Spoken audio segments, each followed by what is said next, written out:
तुम काले हो, मुझे डिजर्व नहीं करते। यह शब्द उस प्रियंका पुरोहित के थे जिसने 1 लाख रुपए की सुपारी देकर अपने पति को ही कसाई की तरह मौत के घाट उतरवा दिया। मध्य प्रदेश की यह हैरान करने वाली घटना आज पति पत्नी के रिश्ते को कलंकित कर रही है और यह सोचने पर मजबूर कर रही है कि आखिर आजकल की औरतों को हो क्या गया है। मध्य प्रदेश की सोनम रघुवंशी से जुड़ा मामला अभी पूरी तरह से शांत भी नहीं हुआ था कि प्रियंका पुरोहित ने पूरे देश को हैरान कर दिया। प्रियंका पुरोहित ने अपने प्रेमी के साथ मिलकर अपने ही पति को मौत के घाट उतार दिया और फिर मृत पति के सीने पर सर रखकर फूट फूट कर रोती रही। 6 घंटे तक प्रियंका ने पुलिस को भी बेवकूफ बनाया और अंत में पुलिस ने इस नकली डकैती और असली हत्याकांड का खुलासा कर दिया।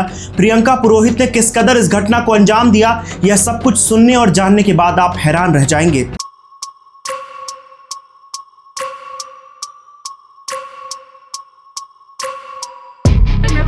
उन्होंने पहले हमारा मुंह दबाया, फिर उन्होंने बोला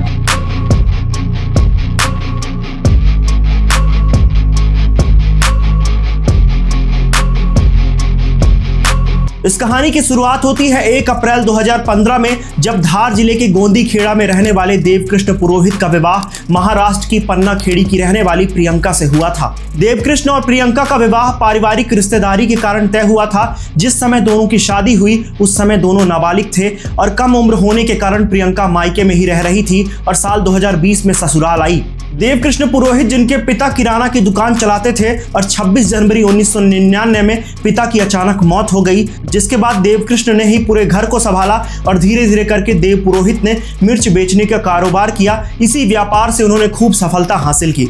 लेकिन साल 2020 से देवकृष्ण पुरोहित की जिंदगी हमेशा के लिए बदलने वाली थी। जब से प्रियंका पुरोहित उनके घर आई तब से देवकृष्ण और प्रियंका के बीच अनबन रहने लगी। देवकृष्ण की बहन ज्योति बताती हैं कि प्रियंका अक्सर मोबाइल फोन पर ही व्यस्त रहती थी। इसी बात को लेकर अक्सर पति पत्नी के बीच विवाद होता था। ज्योति ने यह भी बताया कि प्रियंका अकेले रहना पसंद करती थी और भाई से अक्सर कहती थी कि तुम काले हो, तुम अच्छे कपड़े नहीं पहनते, मैं तुम्हारे साथ खुश नहीं हूं, मुझे कोई और डिजर्व करता है तो मुझे तलाक दे दो। ज्योति के अनुसार साल 2021 में उसे अपनी भाभी प्रियंका और कमलेश नाम के एक व्यक्ति पर शक हुआ था। कमलेश अक्सर गांव में भी आया करता था। बाद में 2022 में कमलेश और प्रियंका की व्हाट्सएप चैट पकड़ी गई, जिसके बाद झगड़ा हुआ और प्रियंका मायके चली गई। इन सब के बीच देवकृष्ण काफी मानसिक तनाव में रहने लगे। इस झगड़े के बाद लगभग 2.5 से 3 साल तक प्रियंका अपने मायके में ही रहती है और इस शर्त पर वापस देवकृष्ण के पास लौटी कि वह कोई काम नहीं करेगी और उसके लिए एक ब्यूटी पार्लर खुलवाना होगा। प्रियंका किसी तरह से अपने ससुराल तो वापस आ गई, लेकिन देवकृष्ण और प्रियंका के बीच अब दूरियां बढ़ने लगी। बात बात पर झगड़ा होने लगा।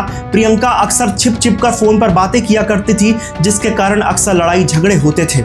इस लड़ाई झगड़ा और रोक टोक से प्रियंका अब तंग आ चुकी थी और अब उसने अपने प्रेमी कमलेश के साथ मिलकर अपने पति देवकृष्ण को हमेशा के लिए रास्ते से हटाने का प्लान बनाया। तारीख 6-7 अप्रैल की देर रात धार जिले की राजौद थाना पुलिस को एक घर में डकैती की सूचना मिलती है। यह घर किसी और का नहीं बल्कि मिर्च व्यापारी देवकृष्ण पुरोहित का था। जब पुलिस घर के अंदर जाती है तो उसने देखा कि हर तरफ सामान बिखरा पड़ा है, अलमारी खुली है और देवकृष्ण पुरोहित खून से लथपथ हालत में बिस्तर पर पड़े हैं।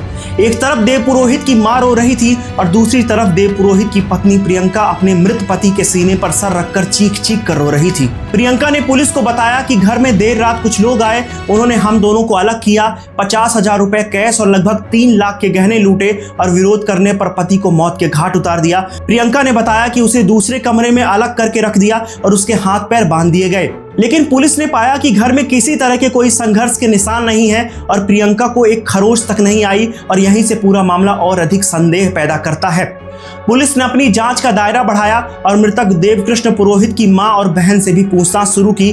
तब मालूम चला कि प्रियंका और देवकृष्ण के बीच काफी समय से पारिवारिक विवाद चल रहा है और बात तलाक तक आ चुकी है। पुलिस बार बार प्रियंका से पूछताछ करती रही और प्रियंका हर बार लूट की कहानी बताती रही। इस तरह से प्रियंका ने लगभग 6 घंटे तक पुलिस को बेवकूफ बनाया और गुमराह किया, लेकिन फिर प्रियंका ने अपना जुर्म कबूल कर लिया। प्रियंका ने बताया कि उसने अपने प्रेमी कमलेश के साथ मिलकर पूरी साजिश रची।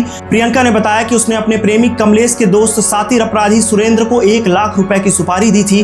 पुलिस की जांच में यह भी सामने आया कि प्रियंका ने देर रात आरोपियों को आसानी से घर में घुसने दिया और फिर सोते हुए पति की गर्दन काटकर उसे मौत के घाट उतार दिया गया।